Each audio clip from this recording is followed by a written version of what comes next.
everyone, my name is Sam and thanks for checking out my video. Make sure to hit the subscribe button down below and give it a thumbs up. So as the title of this video suggests, I wanted to go over my goals for next year because this year is almost over. I kind of snuck up on me, even though it's been like a not great year if you pay attention to the world outside of books. So maybe this is for the best. I mean, on a positive note, Betty White survived 2017, so it's another year for Betty White.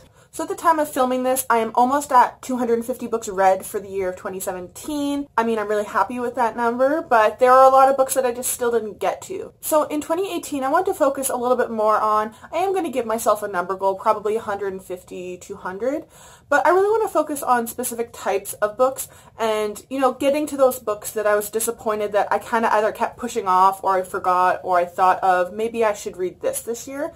So this is kind of my list of the types of books that I want to read in 2018. So the first thing that I want to do, and I've been wanting to do this really since I originally finished the series, is to reread The Hunger Games.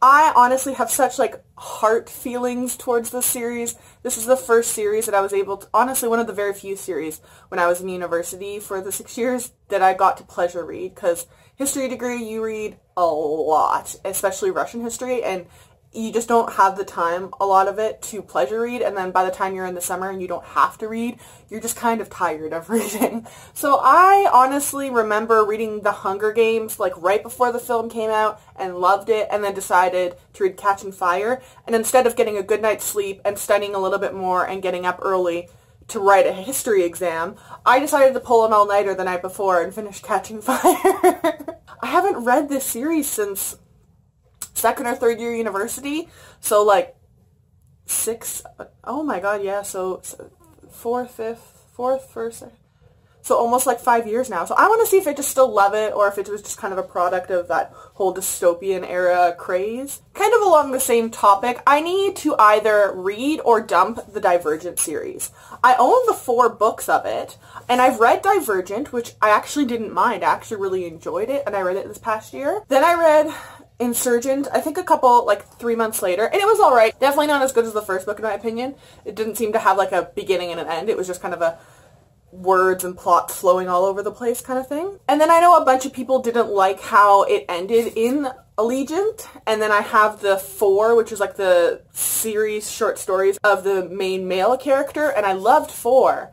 I love 4 the character. I haven't read this yet. I'm just hesitant to read this. I know like what happens, the general synopsis, and I'm okay with like the concept of it. I'm just not sure how it was written. So I'm a little bit hesitant to read that because maybe it'll ruin it, but I just know that if I don't read it by the end of 2018 along with 4, I'm not going to. So I want to make a conscious effort to reread the Outlander series. There's, I think, 8 books out, and then there's a 9th book. It's supposed to come out eventually. We don't know exactly when. So I kind of want to refresh my memory of everything that happens and be ready for whenever that book does come out. So there are the 8 books in like the main series. There's also like a spin-off series called Lord John, which I really haven't like read the full thing, which I also want to do kind of in conjunction with this. There's also like 2 companion volumes to help you kind of get through the series, which I kind of want to look through. There's a graphic novel as well that I want to look through. So I want to try and touch or attempt to touch all of the books in the Outlander world this year. I've mentioned this actually in a couple of my other videos, I think. I want to read The Falling Kingdoms or unhaul it.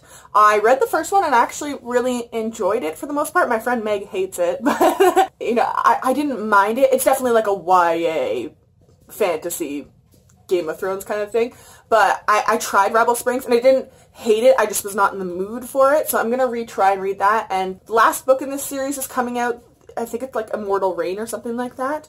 So I either want to read it or just unhaul it, because it is just such a big series that I know if I don't kind of get in on it when it's kind of relevant and present, that I'm just not going to read it. Honestly, I read this series this year, so it's not like it's like not fresh in my mind. I just love this series, and it is continuing. So I want to reread ACOTAR, so A Court of Thorns and Roses, A Court of Mist and Fury, and A Court of Wings and Ruin. I read all of them like in May or so this year, but A Court of Frost and Starlight, the novella, is coming up, and I'm so excited for that, and I'm such trash for this series. I don't even know why. I just love Rhysand, and Yeah, all them. So I want to reread the 3 books for sure. I also realized when they announced like the name or the title of the novella, because we all complain of like, oh my god, Mass makes us wait so long for the books. In reality, she really doesn't. But she's releasing 3 books this year and having a kid, so I don't even understand how she's like sleeping, let alone exist. Like I don't understand how she gets anything done. Like, because she's got Catwoman coming out, the 3rd Throne of Glass is scheduled to come out, and then she's got the novella coming out, and like she's having a kid too. So I mean like we need to give the girl a break, and she writes massive books a lot of the time. So I read this book series this year as well, but I kind of just want to refresh my memory of it because I think I read it like at the very beginning of 2017. The Remnant Chronicles, it's The Kiss of Deception is the first one. The second one is The Heart of Betrayal, no, The Beauty of Darkness, and then the third one's The Heart of Betrayal, or it's the other way around, either way. I absolutely love this series, and the author is releasing another series in the same world called Dances of Thieves this year, and I have that pre-ordered, so I just kind of want to refresh my memory of that world. I want to reread the Lunar Chronicles in 2018. I absolutely adore this series. It's one of the few books that got me back into pleasure reading near the end of grad school, and I honestly absolutely love her writing, like the long game, the slow-burning romance, and like I just ship so many things, and like I know how it ends, obviously, so I'm happy with that. But I just love this series. Honestly, just like I haven't read her stuff, and like I just finished reading Renegades, and I absolutely loved her writing. It just made me be like, I want to read the Lunar Chronicles now. One thing that I really want to make a conscious effort this year, once a month, I want to be reading either a book by an Indigenous author or with Indigenous characters. And it's kind of difficult because there isn't honestly a ton of content out there outside of, you know, I know they're important, but I want to kind of read something outside of the residential school stories, maybe like the After Effects or that kind of stuff. There's been a couple interesting releases this year that I just haven't got to, one of them being Birdie. There's another one called like The Girl Who Grew a Galaxy. So there's a lot of good kids content as well. So I'm not going to be limiting myself to either adult stuff. In all honesty, there's not really any YA content in that realm with those restrictions. So I'm probably going to be either reading like adult stuff that's going to tear my heart out or kids stuff that's going to also tear my heart and make me cry. But I just want to make a conscious effort because we're slowly getting more of their voices in Canadian literature, and I just think it's incredibly important, and a lot of the time it brings up stuff in Canadian history that we're ashamed of, and we kind of just want to be like, oh yeah, we did it, but we don't want to talk about it now. So I'm really excited to try and expand my reading in that way. I want to make sure that I read Watchmen as well as V for Vendetta. I'm fairly certain I read V for Vendetta when I was younger, but I honestly don't remember a thing about it, and I've watched the movie, and the movie is like one of my favorites. They just deal with topics that are also like relevant to today, and they're like known, and like people argue constantly of like these are the best graphic novels in history. Like they're just important, and I think I advocate a lot at work of, you know, reluctant readers, as well as just because you can read books off of a piece of paper doesn't mean you are literate. And graphic novels are a great way to help with that and deal with reluctant readers, as well as help people with lower literacy levels.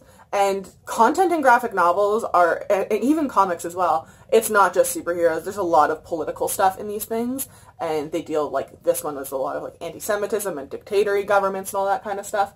So I want to practice what I preach, so I need to make sure that I read these. One of my firm goals this year is to read a Sherlock Holmes story at least one every single month. I want to try and get to one every other week. They're not super long. I have this compilation of the Strand stories, but I also have like a ton of different editions, either here or, you know, I've somewhere in my office, or, you know, the library has tons of them, because I have two dogs named Sherlock and Watson, and I've read some of the stories, and I watched, you know, the movies, and I've seen the show Elementary, and I've been working on getting to the last season, I think it's season 4 of the Sherlock Holmes series. So I just want to try and, yeah, kind of read the originals. I remember reading a couple of them that came free on the Kobo e-readers when you bought them, but I just really want to read through all of these, and I definitely want to reread, I can't remember which one it is, but it's the story with Irene Adler in it. The original one, because we very fantasized that whole Sherlock Holmes and Irene Adler in a lot of our film adaptations and everything, so I want to read the original source. I am honestly kind of ashamed that I already haven't done this, but I, in this year, want to try and reread the Harry Potter series. It has been so long since I read this series. I've never actually even read these editions that I have, but I mean, I now have 10 copies, I think it is, of Harry Potter and the Philosopher's Stone. The house editions are what really got me, plus the illustrated editions, and then plus these pretty cool covers. So the Scholastic ones are kind of cool in Canada. There's one where the spines are like Hogwarts. I found about these ones and I really liked them. So I actually got these editions off of Book Depository, I think like last Christmas or so. So this is the Harry Potter and the Philosopher's Stone. So this is Harry Potter and the Chamber of Secrets, Harry Potter and the Prisoner of Azkaban, Harry Potter and the Goblet of Fire, Harry Potter and the Order of the Phoenix, Harry Potter and the Half-Blood Prince, and Harry Potter and the Deathly Hallows. I think when I read these, I also want to like, when I read book 1, I want to watch film number 1, and when I read book 2, I want to watch film number 2 kind of thing. So the kind of last goal that I have is I want to alternate every other month. So one month, like January, March, May, or kind of thing, I want to read a Shakespeare play one a month. I absolutely love William Shakespeare, and there's so many play adaptations online. There's tons with David Tennant, which I absolutely love him. I have Twelfth Night, The Taming of the Shrew, which is one of my favorites, Much Ado About Nothing, which is probably my favorite, and A Midsummer Night's Dream. I have actually read all 4 of those for classes before, but I don't think I've ever actually read them for pleasure. And kind of in coordination with that, which is kind of why it was my last goal, I want to try and read a classic on the off months where I'm not reading a Shakespeare. And over the year, I've picked up a good chunk of them in very pretty editions. So I mean, I do own The Wizard of Oz. Honestly, I've never actually read the original of this. I just know the film. I also own Robin Hood, which I definitely need to get to because I love Robin Hood and King Arthur. I've read a lot of like the King Arthur and More to Arthur for school, but I don't think I've ever actually had to read Robin Hood, so I'm pretty curious about this. I also own A Little Prince by Frances Hodgson Burnett. Sorry, that's a mouthful of a name. I've never actually read this. I think I pretended to read it for a class one time and I just never got to it. Don't judge me, we all did that in university and high school and elementary school. I honestly don't know anything about the plot of this. I definitely had to read The Secret Garden by Frances Hodgson Burnett a couple times in elementary school. I don't remember much about it. I think I watched a film, which has kind of lingered in my memory. One book that I don't know if I want to read it just because I know there are issues of like racial terminology and such in this is Peter Pan, but it's pretty short and the cover's really pretty. And I mean, like, I know like the terminology is just a product of the time, so I think I just have to like build myself up the confidence to be like, okay, you can get through this, because like I said, it's not long and it's like a pretty like famous story. I also want to try, kind of in addition to those bigger like kind of standalone novels, to read a Grimm's fairy tale once a month or so. I owned this. I also recently picked up the Grimm's fairy tale complete anthology kind of thing from Barnes & Noble, so I think I can kind of switch back and forth between those. And then kind of the last one within that is I want to try and read the Arabian Nights. It might be another one kind of like Sherlock Holmes where I read like one every other week or so because they aren't massive, and kind of work my way through it as I go through the year. So that is my actually pretty ambitious 2018 reading challenge. I think I'm going to try and find a way to prioritize that of like things that you need to get done and things that like, it'd be nice if you got this done kind of thing. So thanks for checking out my video. Make sure to check the description box down below. I've linked all of my social media. Make sure to follow me because I will follow you back. Have a happy new year, and I hope you had a very safe holidays.